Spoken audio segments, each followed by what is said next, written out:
I have to admit, when I first looked at the stack of research for today's deep dive, I had a bit of a visceral reaction. Oh, yeah. The title alone it made me wince. We're talking about being self-obsessed, and I don't know about you, but where I come from, that is not a compliment. No, it's usually the ultimate insult, isn't it? Absolutely. It just conjures up this image of someone at a dinner party who, interrupts every story to bring it back to themselves or Or the influencer posting their 45th selfie of the morning. yes, exactly. It feels gross. It feels vain. It feels like everything that's wrong with modern society. So when I saw we were covering a guide on how to become more self-obsessed, I was skeptical. I thought, do we really need more narcissists in the world? And that is the completely natural, healthy reaction. I mean, if we were talking about the traditional definition, narcissism, vanity, lack of empathy, then yes, we should run the other way. All right. But the source material we're covering today, which comes from the creator Tam Kaur and her manifesto for 2026, is asking us to do something. Well, something difficult. It's asking us to reclaim the word. Which is a tall order. It is.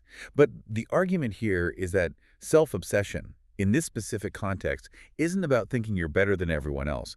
It's about being self-love on steroids. Self-love on steroids. It's about being completely, unapologetically obsessed with your own potential, your own evolution, and your own values. Okay, so if we're stripping away the vanity aspect, what's left? Because to me, obsession implies a kind of tunnel vision. It does, and that's actually the point. It's about extreme intentionality.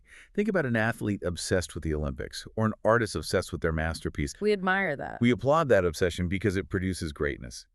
This source asks, why don't we apply that same level of rigorous, focused obsession to our own character and happiness? So treating your own life like the masterpiece. Precisely.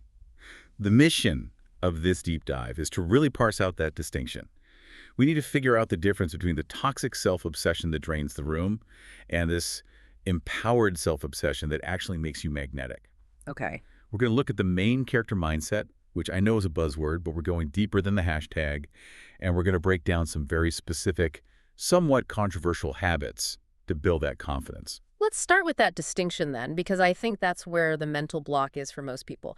How does the source differentiate between being full of yourself in a bad way and this good version? The source uses an analogy of two archetypes, Athena and Lola. And I think this is the clearest way to see the difference. I read this part, and I have to say it triggered a few memories for me, but walk us through it. Who is Lola? So Lola represents insecure self-obsession. We all know a Lola. In fact, most of us have been Lola. Oh, yeah. Imagine you're out with a group of friends, you're having a great time, laughing, the energy is high. Then someone decides to take a group photo. The moment of truth. Right. And as soon as the phone comes down, Lola grabs it. She zooms in immediately. Not on the group, not on the vibe, but on her own face. Pixel by pixel. Oh, I have been there. My eye looks wonky. Or is that a double chin? Exactly. And because she finds a flaw, which is inevitable in a candid photo, she halts the evening. No, we have to retake it. The lighting was bad. She makes everyone pose again and again. And even after the fifth take, she's not present anymore. She's spending the rest of the night spiraling, wondering if everyone thinks she looks bad, or replaying a joke she made earlier to see if it was stupid. See, that's what's interesting. She is obsessed with herself. She's thinking about herself 100% of the time in that scenario. She is. But she's obsessed with her insecurities. She's obsessed with how she's being perceived. Right. And the crucial point the source makes is that Lola's self-obsession is actually a burden on everyone else. It drains the energy of the room. Her insecurity inconveniences her friends. That's a really harsh truth. We tend to think of insecure people as victims, but in that moment, the insecurity is actually kind of selfish because it demands everyone else's reassurance. It demands emotional labor from the group. Now, compare that to Athena. The goal state. Yes. Yeah. Athena takes the photo. She doesn't grab the phone. She doesn't even zoom in. Wow. She knows she looks good, but more importantly, she knows that a bad angle on a JPEG doesn't change her value as a human being. She trusts her morals, she trusts her look, and she moves on with the night. She sounds amazing, but also maybe a little intimidating. And there is the catch. The source points out a fascinating irony here. Society is generally much more comfortable with Lola than with Athena. Why? Lola is the one being annoying about the photo. Yes, but Lola makes us feel safe. Her insecurity signals, I am not a threat, I need you, I need your validation. Oh. It triggers our caretaking instinct, or, frankly, it makes us feel superior. But Athena, a woman who is completely unbothered, who doesn't need you to tell her she's pretty or smart, that is terrifying to a lot of people. Because it disrupts the social contract of mutual insecurity. Like, I'll tell you you're not fat if you tell me I'm not stupid. That's it. And that's why confident women or competent people in general often get labeled as stuck up or cold. It's not that they're actually rude. It's just that they aren't playing that validation game. They aren't asking for permission to exist. That reframing is huge. So if we want to move from Lola to Athena, we have to deal with the guilt. Because if I stop caring about what everyone thinks and I start focusing entirely on my own potential, don't I risk becoming, well, a jerk? The fear is selfishness. And this is mindset shift number 1. We have to completely debunk the myth of selfishness. The source argues that filling your own cup isn't just a nice self-care slogan. It's a prerequisite for being a decent person. Go on. Think about Lola again. Her cup is empty. She needs the group to fill it. That makes her needy and draining. Right. Athena's cup is full. She has an excess of energy. Because she isn't worried about herself, she can actually be present for her friends. She can actually listen. So the argument is that you have more to offer the world when you aren't desperately trying to extract validation from it. Correct. But the source takes it a step further, and this is where it gets a little controversial. They argue that people-pleasing, the opposite of this self-obsession, is actually a form of manipulation. Oof. Manipulation feels like a strong word for just trying to be nice. It feels harsh, but look at the mechanism. If you are changing your personality, hiding your opinions, or acting a certain way specifically so that I will like you, you aren't being authentic. You are curating a performance to control my perception of you.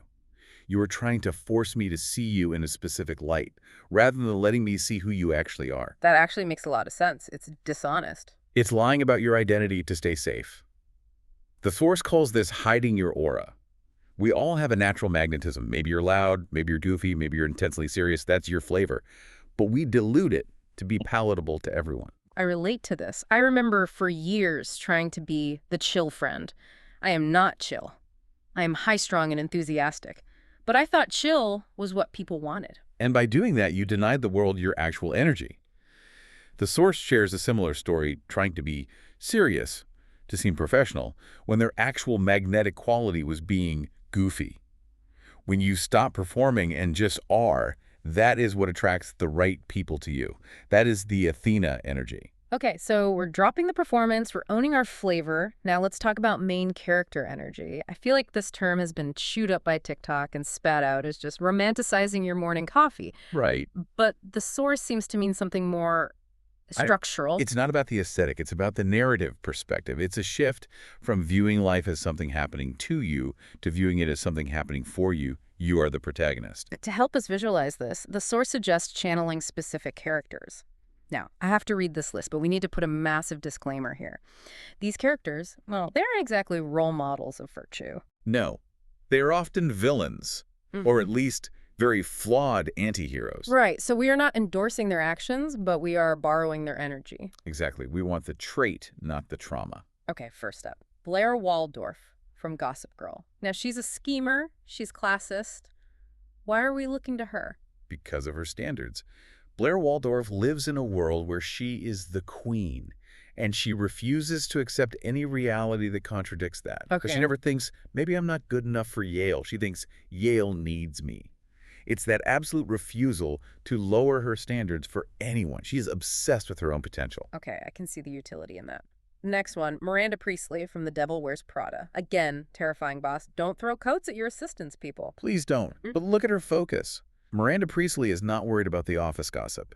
She is consumed by the abundance of her life and her career. She moves with a silence and a certainty that is unshakable. Unbothered. Completely unbothered because she's too busy building her empire. And the last one is Gabby Solis from Desperate Housewives. And this is about physical confidence. Gabby knows she's beautiful. She doesn't ask you if she looks okay. She assumes she looks fantastic. It's an internal certainty that doesn't require external confirmation. So how do I actually use Miranda Priestley energy on a Tuesday when I'm just trying to get through emails? It's a resilience tool. Let's say you send a presentation and someone gives you really snarky feedback. Or a stranger is rude to you at the coffee shop. The Lola reaction is to spiral. Oh no, did I mess up? Do they hate me? Right. Total spiral. The main character reaction is to realize that this person is just an extra in your movie. Maybe they're having a bad day. Maybe they're a villain for this scene. But their opinion does not change the plot. You look at them with that Miranda Priestley detachment, and you keep moving. Their rudeness is not relevant to your story. Not relevant to my story. I like that. It creates a protective distance. But this brings up a nuance the source mentions, the difference between self-love and self-obsession. We usually hear self-love as the answer. Why do we need to upgrade to obsession? So self-love is often passive. It's about acceptance. I love myself as I am, flaws and all. And that is beautiful and necessary. For sure. But self-obsession in this framework is active. It's forward-looking. It's loving who you are becoming. So self-love is sitting in your house and saying, this is a nice house. Self-obsession is calling the contractors and saying, we're building a second floor. Perfect analogy. It's seeing yourself as the master builder. And this mindset shift completely changes how you handle failure. The source calls it the reorganization mindset. This was my favorite part. Because usually failure feels like the end of the road. Right. But if you are truly self-obsessed, meaning obsessed with your high potential, then you believe that the destination is inevitable. You will get there. Okay. So if you lose your job or a relationship ends, you don't view it as a tragedy. You view it as the universe reorganizing to align with that high potential. It's like the universe is moving the furniture around to make room for the new stuff. Exactly. A self-obsessed person gets excited when things fall apart because it means the things that were too small for their future self are being removed. So, oh, that job fired me. Good. It wasn't big enough for where I'm going anyway. Exactly that. It's a total reframe. That is such a powerful way to live.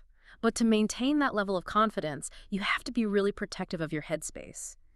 The source lists some actionable habits here, and I want to drill into them because some of them are, well, they're tricky to implement in real life. They are. They require discipline, for sure. Habit number 1.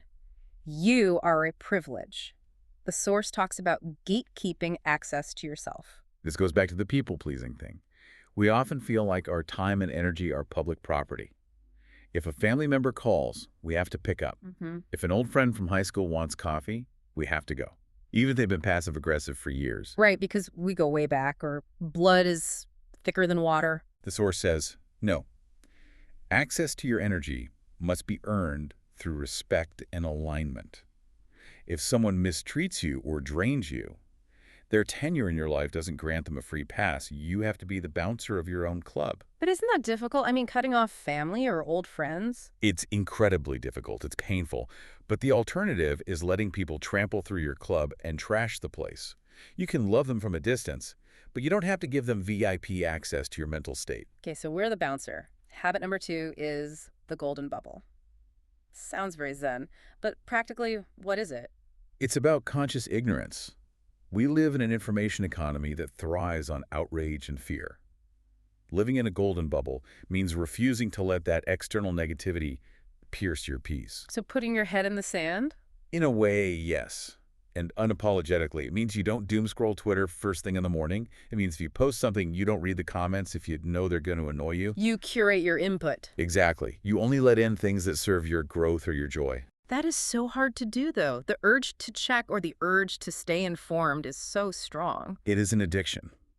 But you have to ask yourself, does knowing about this random internet drama help me build my empire?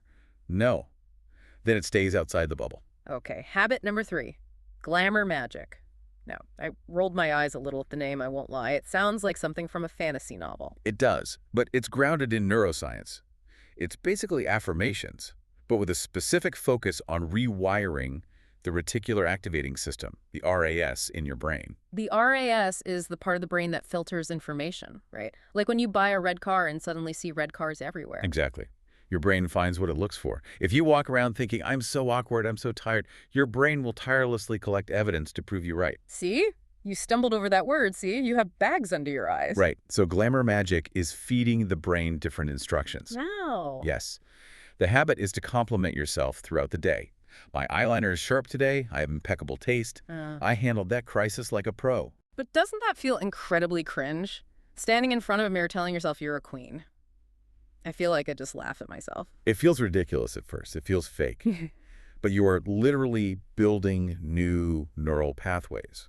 Eventually, the cringe fades, And your brain starts to automatically notice your wins instead of your losses. You start to believe the hype. So you're basically brainwashing yourself, but in a positive way. Better you brainwash yourself than let society do it for you. Touché. Okay, the last habit is embodying over trying. This is a linguistic shift. Words matter. When you say, I'm trying to be a successful writer, your subconscious hears, I am not currently a successful writer. It emphasizes the lack. So what's the fix? Embody the result. Act like the person who already have it.